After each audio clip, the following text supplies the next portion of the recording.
सरकारच्या नवीन संकल्पना भारताच्या शहरांमध्ये विकास लागला आहे। हो मग म्हणजे काय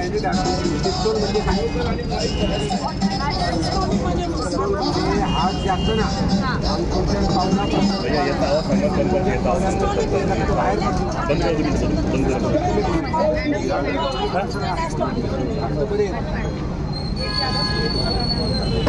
आता आयुष्यमान कार्ड कुठे आहे?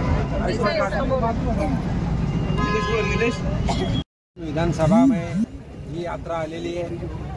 त्या निमित्तानं येथील जनतेसाठी प्रधानमंत्री आवास योजना असेल, प्रधानमंत्री उज्ज्वला योजना, आयुष्मान भारत कार्ड, स्वनिधी योजना या माध्यमातून इथं प्रशिक्षण देऊन त्यांच्या नोंदणी करण्याचा कार्यक्रम चालू आहे। आणि ज्यांच्या नोंदणी झाल्यात त्यांना 8 दिवसामध्ये लवकरात लवकर केंद्र सरकारच्या योजनेअंतर्गत मदत कशी मिळेल त्यासाठी प्रयत्न चालू आहे। देशाचे यशस्वी प्रधानमंत्री माननीय मोदी साहेब यांनी संकल्प केला 2047 पर्यंत भारताला विकसित राष्ट्र बनवायचं। त्यासाठी ग्रामीण भागामध्ये असेल किंवा शहरी भागामध्ये असेल विकसित रथ अर्थात मोदीची गॅरंटीची गाडी आलेली आहे। त्या गाडीच्या माध्यमातून प्रशासन आणि शासन दोन्हीही ग्रामीण भागामध्ये आणि शहरी भागामध्ये जातात, स्लममध्ये जातात आणि गरिबातल्या गरीब माणसाला मदत कशी मिळेल त्यासाठी प्रयत्न केला जातो। त्याचाच एक भाग म्हणून आज संभाजीनगर पश्चिम विधानसभामध्ये हा कार्यक्रम आयोजित केला।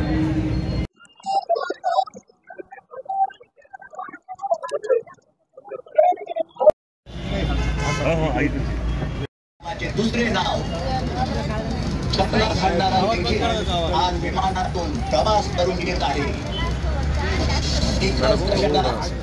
सरकारच्या नवीन संकल्पनांच्या प्रकाशात भारताच्या शहरांमध्ये विकास लागला आहे।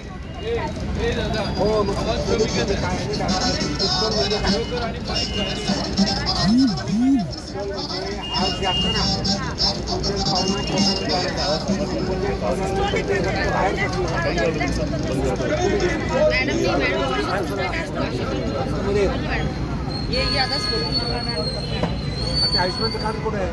आयुष्मान कार्ड आज विकसित भारत संकल्प अभियान अंतर्गत संभाजीनगर पश्चिम विधानसभा में ही यात्रा आलेली आहे। त्या निमित्तानं येथील जनतेसाठी प्रधानमंत्री आवास योजना असेल, प्रधानमंत्री उज्ज्वला योजना, आयुष्मान भारत कार्ड, स्वनिधी योजना या माध्यमातून इथं प्रशिक्षण देऊन त्यांच्या नोंदणी करण्याचा कार्यक्रम चालू आहे। आणि ज्यांच्या नोंदणी झाल्यात त्यांना 8 दिवसामध्ये लवकरात लवकर केंद्र सरकारच्या योजनेअंतर्गत मदत कशी मिळेल त्यासाठी प्रयत्न चालू आहे। देशाचे यशस्वी प्रधानमंत्री माननीय मोदी साहेब यांनी संकल्प केला 2047 पर्यंत भारताला विकसित राष्ट्र बनवायचं। त्यासाठी ग्रामीण भागामध्ये असेल किंवा शहरी भागामध्ये असेल विकसित रथ अर्थात मोदीची गॅरंटीची गाडी आलेली आहे। त्या गाडीच्या माध्यमातून प्रशासन आणि शासन दोन्हीही ग्रामीण भागामध्ये आणि शहरी भागामध्ये जातात, स्लममध्ये जातात आणि गरिबातल्या गरीब माणसाला मदत कशी मिळेल त्यासाठी प्रयत्न केला जातो। त्याचाच एक भाग म्हणून आज संभाजीनगर पश्चिम विधानसभामध्ये हा कार्यक्रम आयोजित केला।